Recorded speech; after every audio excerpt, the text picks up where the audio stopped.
Assalamualaikum warahmatullahi wabarakatuh. Perkenalkan, nama saya Fikratun Nadifah, mahasiswa PPG Prajabatan 2022 gelombang 2 tahun 2022 LPTK Universitas Muhammadiyah Purwokerto. Di sini saya akan menjelaskan mengenai panduan observasi karakteristik peserta didik. Sebelumnya, apa itu karakter peserta didik? Karakter adalah ciri, tabiat, watak, dan kebiasaan yang dimiliki oleh seseorang yang sifatnya relatif tetap.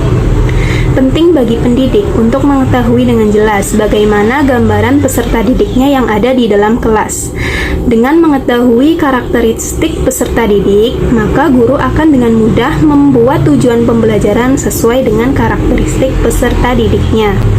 Ada 11 karakteristik peserta didik yang harus diketahui oleh guru, yaitu perkembangan fisiologis, perkembangan psikologis kognitif, perkembangan psikologis emosi, perkembangan psikologis psikososial, perkembangan psikologis moral, kemampuan awal peserta didik, gaya belajar yaitu ada 3, visual, auditori, dan kinestetik, kemudian kemampuan motorik, etnik, kultural, dan motivasi belajar. Berikut ada beberapa pertanyaan yang dapat dijawab oleh guru untuk dapat mengetahui perkembangan setiap peserta didiknya, yaitu pertama, perkembangan fisiologis. Pertanyaannya, apakah tinggi badan siswa sesuai dengan rata-rata pada umurnya? Apakah berat badan siswa sesuai dengan rata-rata umurnya? Apakah siswa memiliki proporsi tubuh yang baik untuk anak? Apakah siswa memiliki pendengaran yang baik? Apakah siswa memiliki penglihatan yang baik? Apakah siswa memiliki kemampuan motorik yang baik? Apakah siswa mampu berjalan dengan normal? Apakah siswa mampu menggunakan alat tulis dengan benar? Apakah siswa mampu menjaga kebersihan dirinya? Selanjutnya, pertanyaan untuk perkembangan psikologis kognitif. Yang pertama, apakah siswa mampu mengkonstruk pengetahuannya sendiri? Apakah ada hambatan dalam proses belajar dari siswa? Apakah siswa mengalami kesulitan dalam memahami materi pelajaran? Apakah siswa memiliki kesulitan dalam memusatkan perhatian dalam pembelajaran? Apakah siswa mengalami kesulitan mengingat materi yang disampaikan guru setelah pelajaran berakhir? Apakah siswa berani berpendapat, bertanya, atau menjawab pertanyaan? Apakah siswa aktif dalam menjawab pertanyaan guru? Dan yang terakhir, bagaimana penalaran siswa terhadap materi yang tidak menggunakan contoh konkret dalam pembelajaran di kelas? Perkembangan selanjutnya yaitu perkembangan psikologis emosi.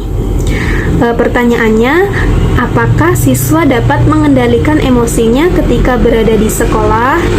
Apakah siswa mampu mengikuti kegiatan pembelajaran dengan tenang dan kondusif? Apakah siswa mampu mengungkapkan apa yang dirasakannya dengan baik? Apakah siswa menunjukkan wajah ramah, bersahabat, dan tidak cemberut? Dan yang terakhir, apakah siswa menunjukkan sikap empati terhadap orang lain? Selanjutnya yaitu perkembangan psikologi psikososial.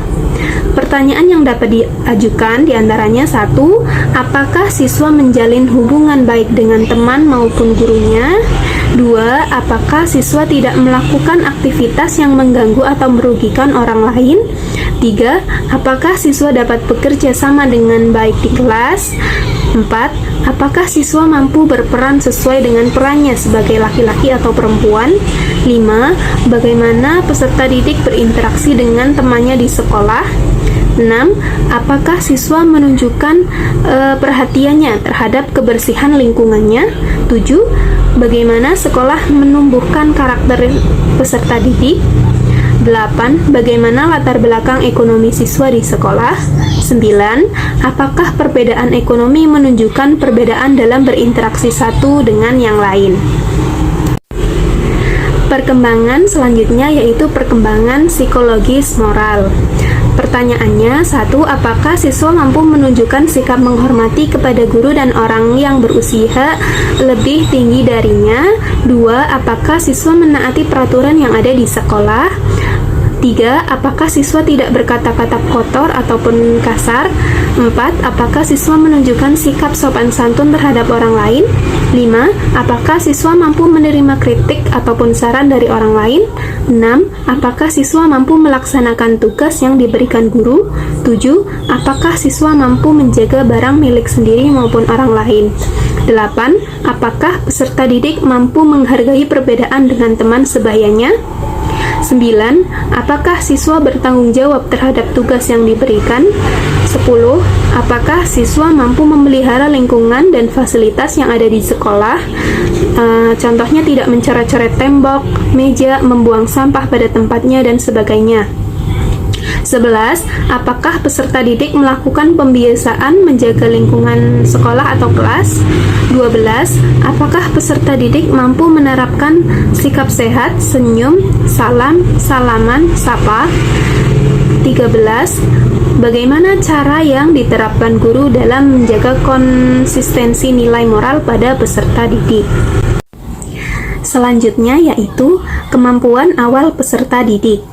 Pertanyaan yang dapat diajukan oleh guru yaitu 1. Bagaimana kemampuan awal siswa dalam numerasi? 2. Bagaimana kemampuan awal siswa dalam literasi? 3. Apakah siswa mampu mengaitkan materi pelajaran dengan kondisi di sekitar atau kehidupan sehari-hari atau pengetahuan lamanya? 4. Apakah siswa memiliki ingatan terhadap bahan pelajaran yang sudah dipelajari sebelumnya? 5. Apakah siswa mampu untuk menghubungkan ide atau pelajaran baru dengan ide-ide atau pelajaran yang telah dipelajari terlebih dahulu? Selanjutnya, hal yang harus diperhatikan oleh guru dalam memahami karakteristik peserta didik yaitu gaya belajarnya. Gaya belajar ada 3 macam, yaitu visual, auditori, dan kinestetik. Yang pertama, gaya belajar visual. Pertanyaan yang dapat diajukan yaitu 1. Apakah siswa berpakaian rapi dan teratur? 2. Apakah siswa berbicara dengan cepat? 3. Apakah siswa dapat mengeja bacaan dengan baik? 4. Apakah siswa lebih ingat apa yang dilihat daripada yang didengar? 5. Apakah siswa dapat menghafal dengan asosiasi visual? 6. Apakah siswa sulit untuk mengingat perintah lisan kecuali jika dituliskan? Dan apakah siswa sering meminta orang untuk mengulang ucapannya? Selanjutnya yaitu gaya belajar auditori. Pertanyaannya, 1. Apakah siswa berbicara kepada diri sendiri saat belajar? 2. Apakah siswa mudah terganggu oleh keributan? 4. Apakah siswa menggerakkan bibir atau melafalkan kata saat membaca? 4. Apakah siswa suka membaca keras-keras dan mendengarkannya? 5. Apakah siswa mengulang dan menirukan nada, perubahan, dan warna suara? 6. Apakah siswa merasa menulis itu sulit, tapi pandai bercerita? 7. Apakah siswa lebih menyukai musik daripada seni, gambar, atau lukisan? Yang selanjutnya yaitu gaya belajar kinestetik. Pertanyaannya, 1. Apakah siswa berbicara dengan lambat? 2. Apakah siswa menghafal dengan berjalan dan melihat? 3. Apakah siswa menggunakan jari untuk menunjuk saat membaca? 4. Apakah siswa banyak menggunakan isyarat tubuh? 5. Apakah siswa tidak bisa duduk tenang untuk waktu yang lama? 6. Apakah siswa mengetuk-ngetuk pena, jari, atau kaki saat mendengarkan?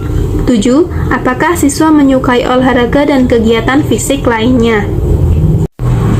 Selanjutnya, hal yang harus diperhatikan oleh guru untuk mengetahui karakteristik peserta didik yaitu mengenai latar belakangnya, meliputi etnik dan kultural. Yang pertama, etnik. Pertanyaannya adalah 1. Apakah dalam kelas memiliki siswa dengan latar belakang suku yang beragam? 2. Apakah guru dapat melaksanakan proses pembelajaran dengan baik di tengah-tengah keberagaman siswa? 3. Bagaimana sikap guru dalam menghadapi adanya keberagaman tersebut? 4. Apakah terdapat perbedaan bahasa di antara siswa? 5. Apakah siswa mampu menggunakan bahasa setempat dengan baik? Selanjutnya yaitu aspek kultural. Pertanyaannya adalah 1.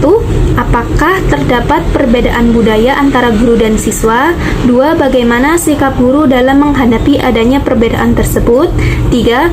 Apakah siswa mampu memahami budaya atau adat istiadat asalnya dengan baik? 4.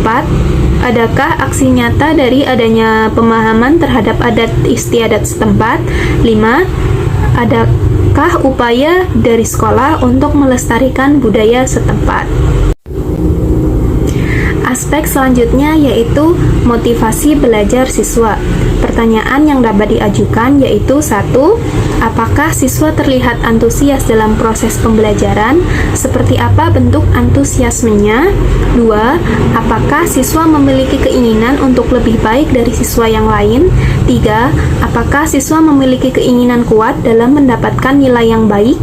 4. Apakah siswa memperhatikan dengan baik materi yang disampaikan oleh guru di kelas? 5. Apakah siswa memiliki upaya dalam menghabiskan waktu untuk belajar dan mengerjakan tugas yang diberikan oleh guru di kelas?